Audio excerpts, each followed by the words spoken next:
I'm from Mexico. My mom and dad are from Mexico. I was raised in California, small town Santa Barbara. I was been there my whole life. My family are Catholic, like generations of Catholic. But at the age of 13, I left the Catholic Church. I didn't understand it. I would go to the nuns and I would say, I don't want to confess to the priest. And they said, don't be insolent. I would go to the priest and I said, why can't nuns get married? Why can't you get married? It's natural. And they said, you're being insolent. So I just had it. And my mom would drop me off in the front of the church and I would go to the back and I started going to different denominations.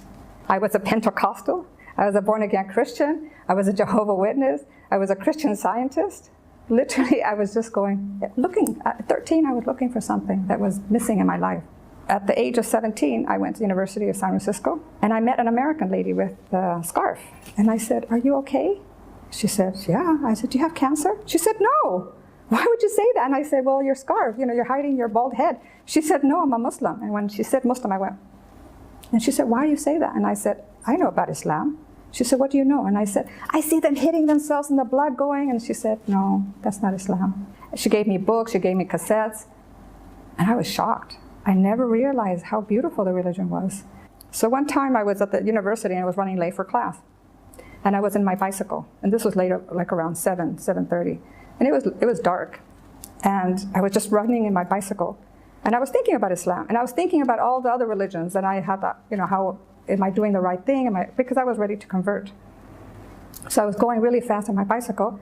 And all of a sudden this voice, this loud voice, but I don't remember what it was. I heard this loud voice and I stopped. And I looked around and there was no one. It was completely deserted. The cones had fallen in this huge pit. And I had stopped at that second. And I knew this was God telling me, if you don't come to Islam, something else is going to be in your life that's not going to be a good thing. I was just like, I just like stopped. I just stopped. And it was, at that moment I knew. So I went back to my American friend, Miriam, and I said, I want to be a Muslim. And then she said, read more about it. So I read Surah Al-Maryam, and that was it. I just knew if women had such a high degree in Islam, I wanted to be part of that. I could see that Islam has made me a better person, gave me more patience. I'm more sympathetic. I have more empathy for people. If someone asked me to borrow money, I said, I'm giving the money. I'm going to but I give it as a gift. I don't expect it back, although I'm not telling the person that because it's their responsibility. I never would have thought of doing this 30 years ago. I want my money. Where's my money? It's gone. It's all that's gone. Materialistic things aren't that important anymore.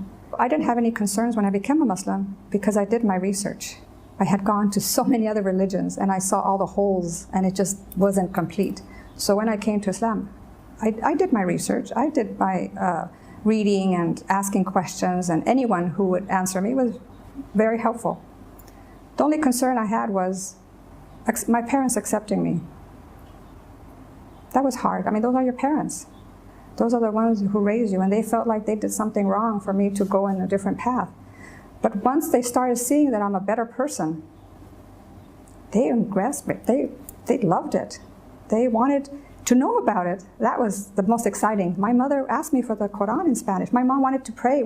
She wanted to sit there and watch me pray.